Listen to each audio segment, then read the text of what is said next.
Bom dia, boa tarde, boa noite, queridos alunos, como vocês estão? Vamos agora dar continuidade à nossa matéria de Fundamentos da Administração, sendo que já estamos na segunda unidade e o primeiro assunto vai ser a teoria das relações humanas, certo? Nós até agora vimos duas teorias, a teoria científica, que foi a primeira de todas, vimos a teoria clássica. E lembram que nós tínhamos a ideia de homem, homo econômicos, homem como máquinas, o Taylor mais enfatizado na produção, né? E o Fayol mais nas estruturas, né? Foram a ênfase. Mas vamos dizer que algo mudou nessa teoria, não, tá? Então, os objetivos é identificar as origens e o contexto da teoria de RH, o foco do científico estrutural para o foco no ser humano, então a ênfase passou a ser no ser humano, tá? Que antes era no científico e no estrutural, né? E aqui na teoria aqui Taylor e aqui Fayol, todo mundo lembra, né? Taylor e Fayol, e passou agora a ser a ênfase no ser humano. Mostrar a experiência de Wharton, que a gente vai ver, que foi onde começou essa visão do ser humano é essencial. O ser humano tem vontades dentro da empresa que não são máquinas, né? Que os funcionários não são máquinas, mas são seres humanos. Foi a partir dessa experiência. Mostrar a influência psicológica e sociológica massificante na civilização industrial, né, sobre o ser humano, que mudou tudo, né? Identificar a concepção de homo social. Lembra que a gente chamava de homo econômicos, tanto na teoria científica, com Taylor, tanto na teoria clássica, com Fayol. O homem era classificado como homo econômicos, ou seja, aquele homem, o homem ele era retribuído, né? Aí ele tinha interesse apenas na parte salarial. O homo social, já que na teoria de RH, já muda, vamos ver? Então vamos lá. Da figura de operário e do gerente, vamos à teoria de relações humanas. Ou seja, antes a gente só pensava lá no. Eu quero apontar a mão para cá, né, gente? Lá na parte de produção com Taylor, né? E na parte estrutural com Fayol. Então, a teoria de relações humanas efetivamente surgiu com a experiência de Wharton, que a gente vai falar sobre ela tintim por tintim, tá? Desligando totalmente a preocupação anteriormente voltada para as tarefas, que era na teoria científica com Taylor, e para a estrutura, que era com Fayol, lá na clássica, para virá-la a preocupação com as pessoas. Então, quem lhe perguntar qual é a ênfase da teoria de relações humanas, a ênfase era nas pessoas. Qual era a ênfase na teoria científica? Nas tarefas. Qual era a ênfase na teoria clássica? Na estrutura. Tá? Vê que vai mudando. Então, a ênfase agora são as pessoas. Mas vamos ver como isso surgiu? Se foi assim, um coração bondoso que de repente começou a olhar as pessoas assim de um modo diferente? Nada é por acaso, né? Então, a abordagem humanística. Essa é a fábrica, né, de Ortônio, lá nos Estados Unidos, e eles fabricavam. Ai, não vou adiantar, não. Senão começa a contar a história, e aí depois eu repito tudo de novo, né? Então, com as conclusões iniciais tomadas a partir da experiência de Ortônio, novas variáveis são acrescentadas ao enriquecido dicionário da administração. Aqui já é o final, tá? Eu já vou conversar da fábrica de Ortônio do início ao fim. Então, algumas palavras foram acrescentadas. Deixa eu ligar a luz aqui. Foram acrescentadas ao dicionário da administração, que é integração social, que não se pensava nada disso, comportamento social dos empregados, as necessidades psicológicas e sociais, e a gente vai estudar um pouquinho mais a fundo em uma outra teoria, que é a teoria comportamental, que a gente vai estudar um pouquinho a mais profundo essas necessidades psicológicas e sociais, e a atenção para a forma de recompensas e sanções não materiais, ou seja, não ter aquela coisa de que o homem só é recompensado com dinheiro. O estudo de grupos informais dentro da empresa se formam, a gente vai ver, e a chamada organização formal. Então, dentro da organização tem a informal e a formal. Vamos ver o que é isso. O despertar para as relações humanas dentro da organização, a ênfase nos aspectos emocionais, então a psicologia da organização aqui, e não racionais do comportamento das pessoas, a importância do conteúdo dos cargos e tarefas para as pessoas. Vamos ver tintim por tintim, tá? Começando. O principal realmente colaborador foi esse aqui, o Elton Maio, tá? Mas teve o Levin, teve o Dewey, teve esses outros aí, que a gente vai estudar mais o Maio, tá? O Elton Maio. A ênfase é nas pessoas, como eu já falei. Sempre é importante saber a teoria, qual é a ênfase, ou seja, qual é o estudo principal daquela teoria. O estudo principal da teoria de relações humanas são as pessoas, certinho? Então, o enfoque. O enfoque era na organização informal, ou seja, conhecer dentro da organização formal, dentro de uma empresa, né? Aquelas organizações, vamos dizer assim, aqueles grupinhos informais, né?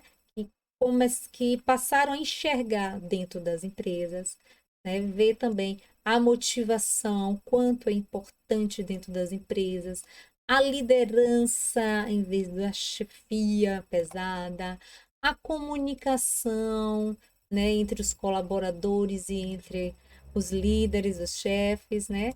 E as dinâmicas de grupo. Que isso a gente vai ver aqui na experiência de autor. Então, a teoria das relações humanas surgiu nos Estados Unidos, com consequência imediata das conclusões obtidas na experiência de Wharton. Então, até então, estava o quê? A teoria clássica e a teoria científica.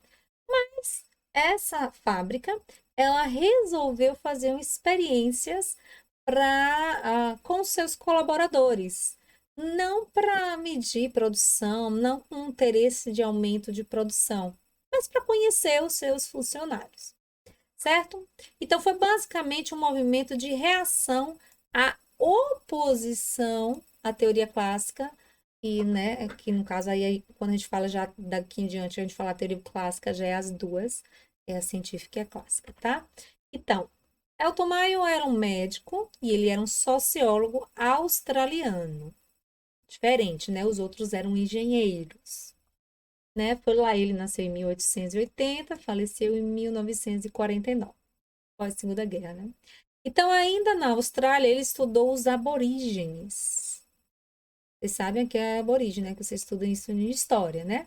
Aqueles povos que são, né, de lá mesmo da Austrália, como os índios são aqui para o Brasil. Então, os aborígenes, que levou a ser sensível às múltiplas dimensões da natureza humana, ou seja, são completamente diferentes do nosso ser social que nós vivemos.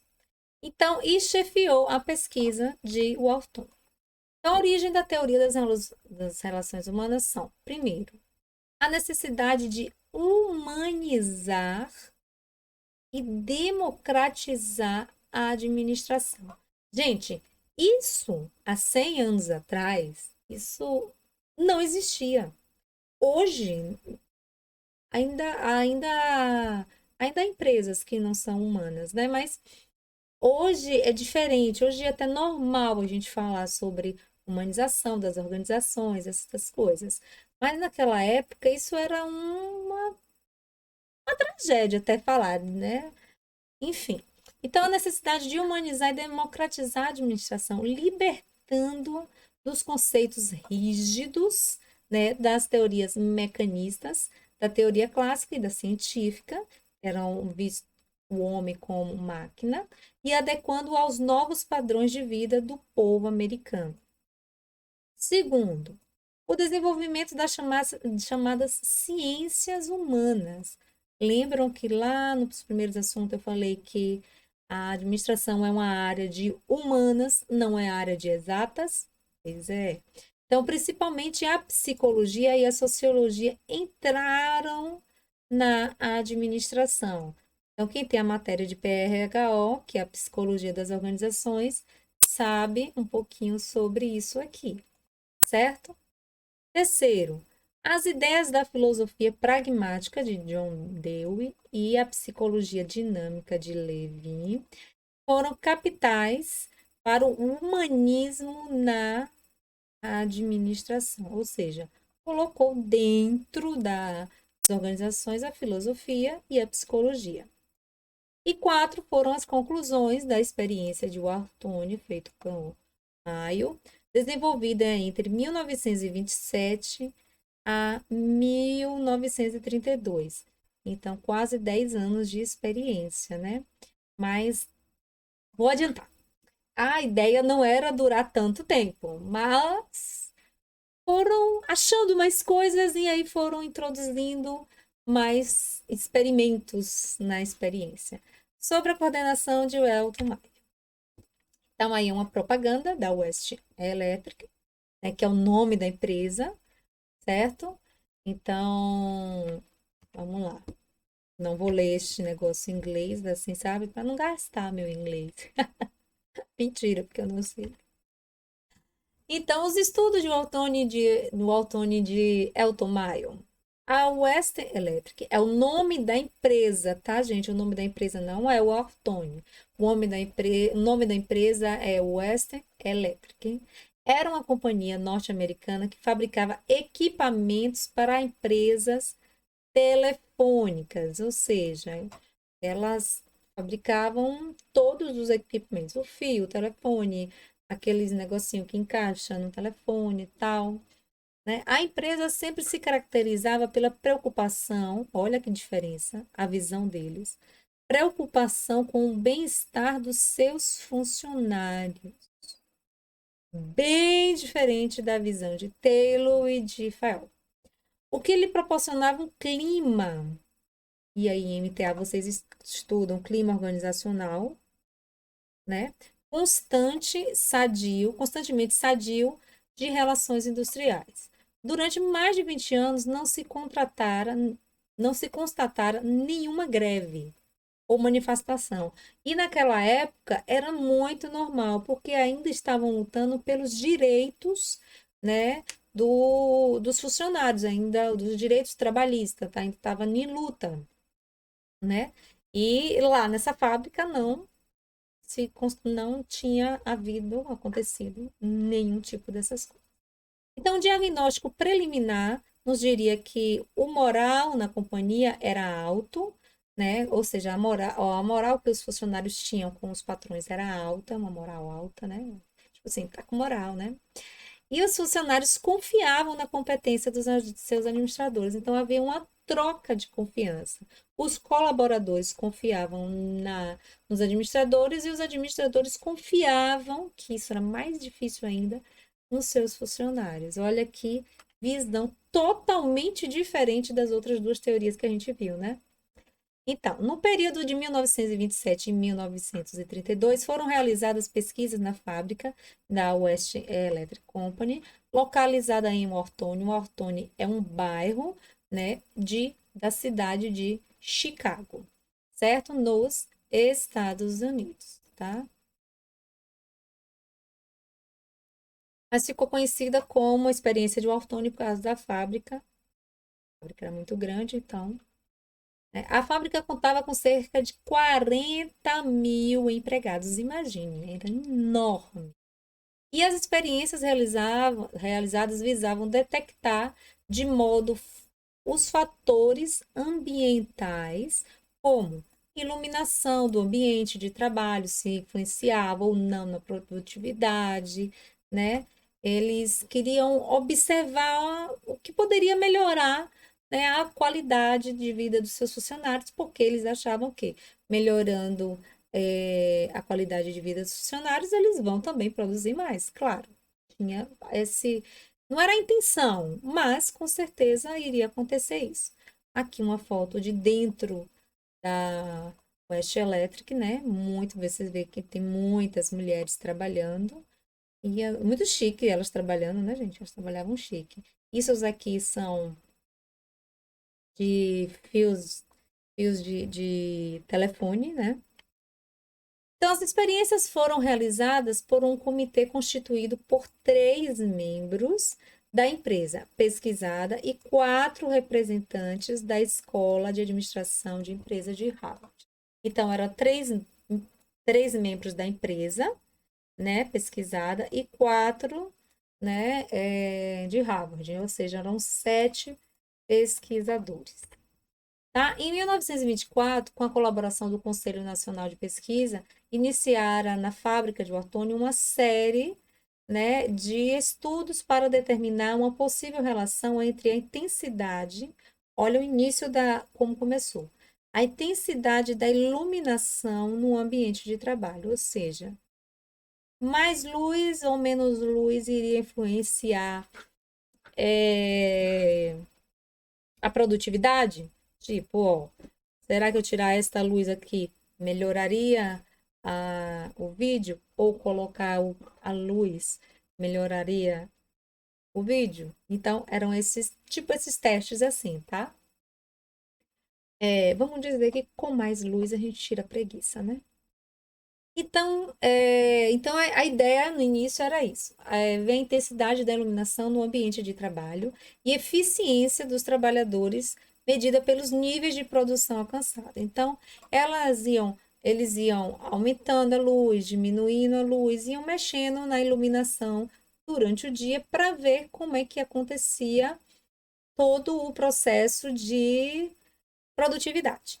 Então, essa experiência se tornaria famosa, foi coordenada por Elton Maio e logo se estendeu ao estudo da fadiga. Lembra lá a fadiga lá em Taylor?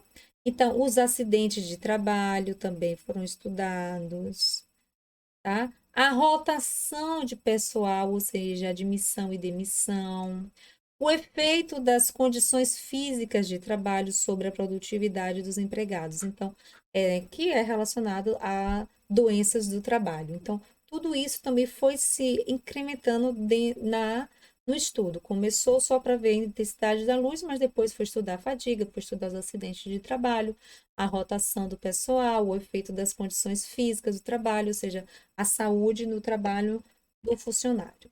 Então, você acha que trabalhar em um ambiente mais escuro te dá preguiça? O que é que vocês acham? Em mim dá, porque se eu tirar essa luzinha aqui, eu ponho mais essa luzinha que eu nem gosto dela, né? Porque o vídeo fica mais claro. Mas, se é quando a gente está assim, para estudar na cama, ou até na sala, e tá aquele escurinho assim, ou então aquela, né, aquela luzinha fraca, dá uma preguicinha a mais, não dá? Diz, em mim dá. Então, em um ambiente mais iluminado, te deixa mais produtivo? Com certeza, essa luz aqui batendo no meu olho, misericórdia. Você já parou para observar essas questões? O Elton Maio, sim. Tá? Então, vamos contar a experiência. Entretanto, a tentativa foi frustrada, porque os pesquisadores não conseguiram provar a existência de qualquer relação simples entre a intensidade de iluminação e o ritmo da produção. Então, reduziu-se a iluminação. Eles fizeram uma sala experimental, né, para justamente ficar testando a iluminação, né? Reduzia a iluminação, aumentava a iluminação. Então, eles esperavam que quando reduzisse a iluminação na sala experimental da fábrica, esperavam uma queda na produção. Mas Não aconteceu isso, o resultado foi oposto, a produção aumentou. Ou seja, na verdade, eu conto agora, eu conto mais para frente, eu conto mais para frente, né? Então, na verdade, não vou contar o que era na verdade, mas na verdade, a iluminação não fazia efeito de aumentar ou diminuir a produtividade. Então, por que que aumentou a produtividade? Vamos lá? Os pesquisadores verificaram que os resultados da experiência eram prejudicados por variáveis de natureza psicológica. Ou seja, a iluminação, as condições físicas, não tinha a ver, né, com o que eles queriam ver, porque eles já tinham uma boa relação com os funcionários, já tinham uma boa estrutura física, então a iluminação não alterou em nada. Então eles entenderam que, na verdade, o que aumentava a produção ou diminuía vinha da natureza psicológica dos funcionários. Então, tentaram eliminar ou neutralizar o fator psicológico. Eles não aceitaram de primeira, né, que era o fator psicológico que aumentava a produção. Estranho e impertinente é a razão pela qual a experiência prolongou-se até 1932, porque ficou o quê? Tentando dizer, não é psicológico, não, isso deve ter alguma coisa científica, né, para dizer assim. É por isso, tá? Foi quando foi suspensa em relação pela crise econômica de 29. Os estudos básicos efetuados por Maio tiveram 3 fases. Vamos ver as três. As três. A primeira foi a sala de prova de montagem de relés. A segunda foi o programa de entrevista, ou seja, aquela da iluminação já havia parado, né? E deu errado. Porque eles não aceitaram que foi o fator psicológico, mas Maio deu o segmento e vocês vão ver. E o terceiro foi a sala de observação de montagem de terminais. Então foram três, né? 3 fases e longas fases da experiência de autônomo. Primeira fase foi a sala de prova de montagem de relés. Relés, gente, é porque eu não tenho nenhum telefone aqui. Hoje em dia ninguém tem mais telefone. Mas é um negocinho que encaixava assim no telefone, tá? Então, a primeira experiência que contou com a participação da equipe de Harvard teve início em 1927 e foi denominada Sala de Provas de Montagem de Relés. Então, o nome, né, da primeira experiência, tá, que contou com o pessoal de Harvard foi a Sala de Provas de Montagem de Relés. Sua finalidade era realizar um estudo da fadiga do trabalho e dos efeitos gerados na mudança de horários e introdução de intervalo de descanso. Então, eles dividiram em períodos de semana, tá?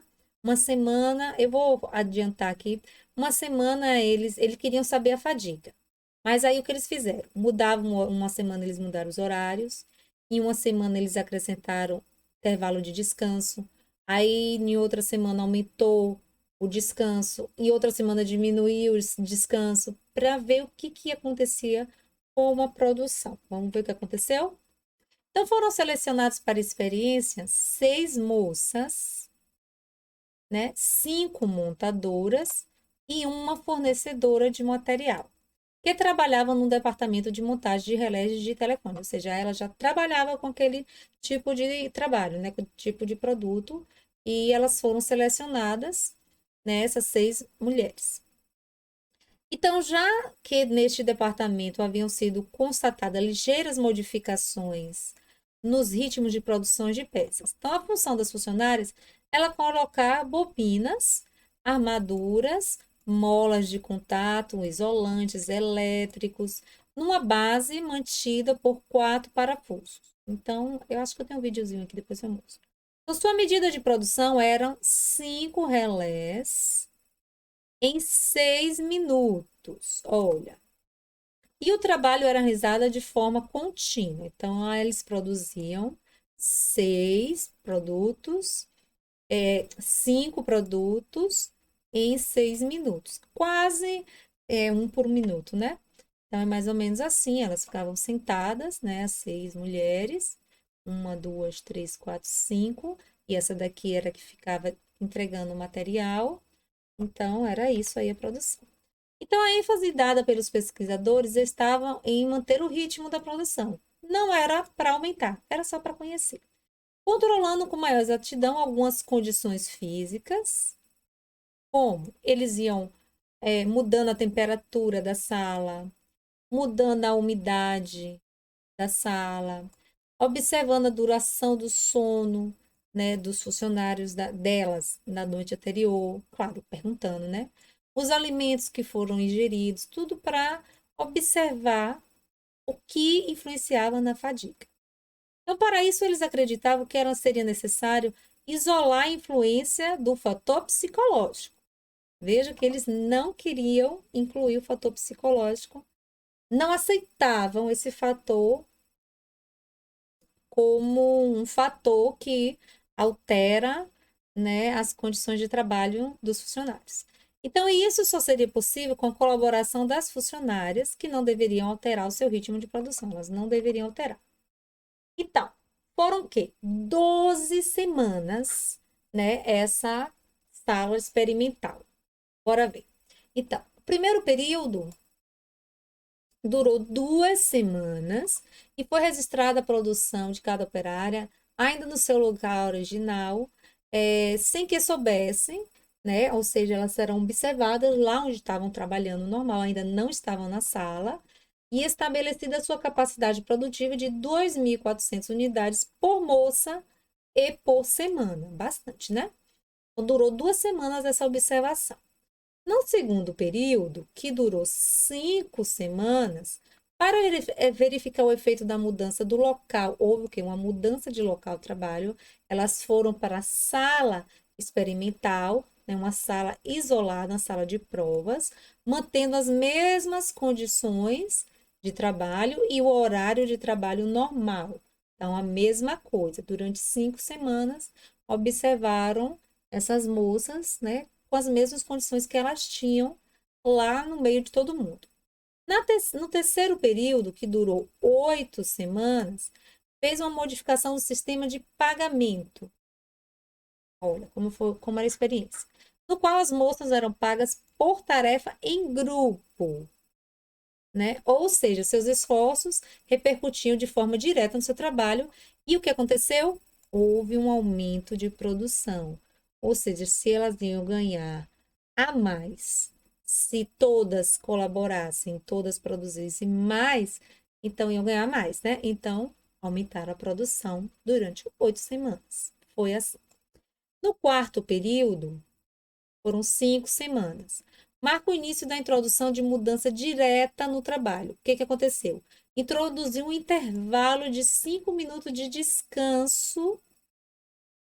Olha o que esses 5 minutos de descanso aconteceu. No meio da manhã e outro no meio da tarde. E o que aconteceu? A produção aumentou novamente. No quinto período, durou 4 semanas, os intervalos de descanso foram aumentados para 10 minutos. 10 de manhã, 10 de tarde. O que aconteceu? Diminuiu? De jeito nenhum. Aumentou ainda mais a produção.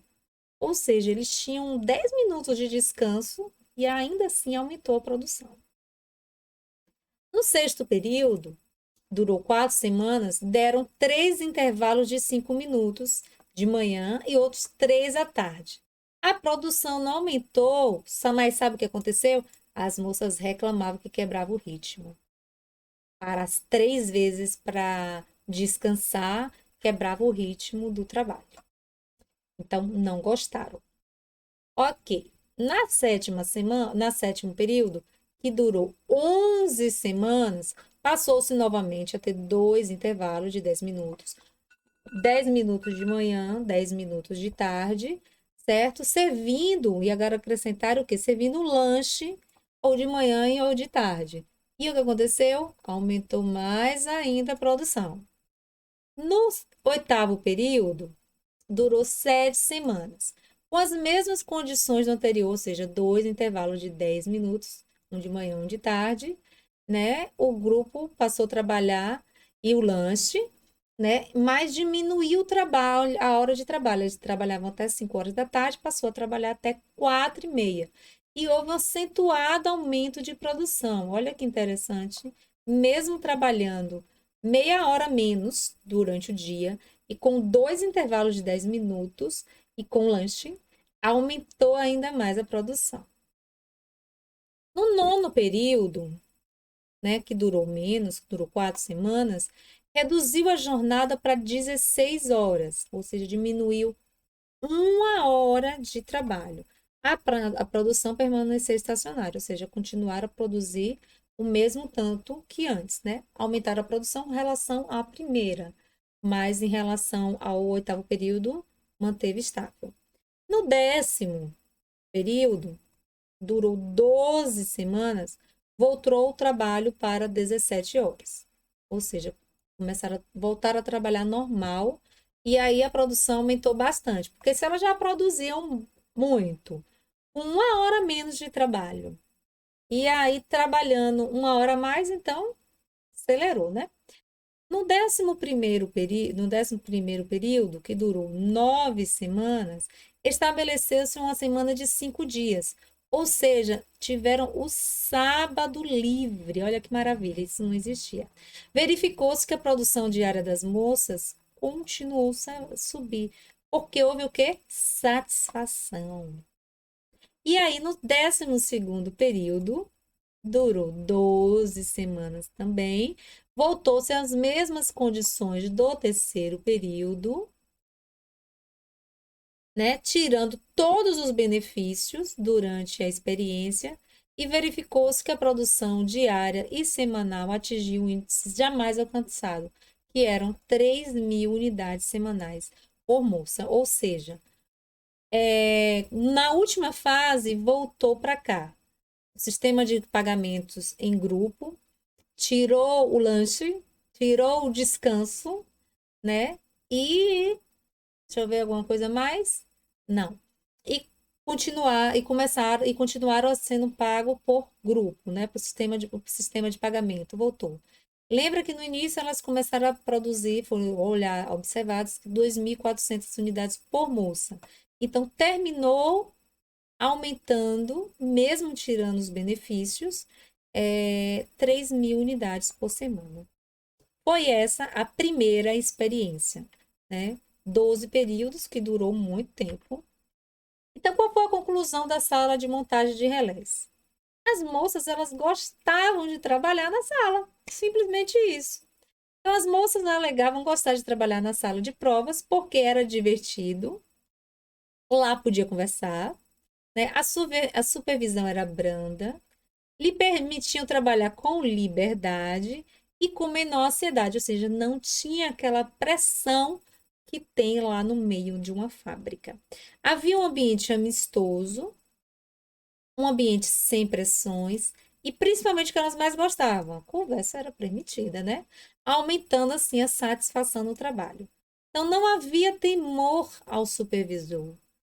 Vamos dizer que o supervisor era o companheiro, né? Então, houve um desenvolvimento social do grupo experimental.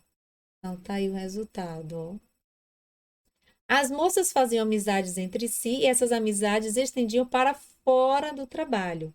As moças passaram a se preocupar uma com as outras e tornaram-se uma. Primeira vez que está ouvindo falar essa palavra na história da administração, formaram uma equipe, né? Então, foi nisso que começou a surgir as palavras equipe, liderança, motivação, desenvolvimento social e ainda vai entrar psicológico, né? Então, o grupo desenvolve liderança e objetivos comuns, tá? Então, aqui uma outra sala de testes. Nós vamos ficar até aqui e na próxima aula continuamos sobre a experiência de autor.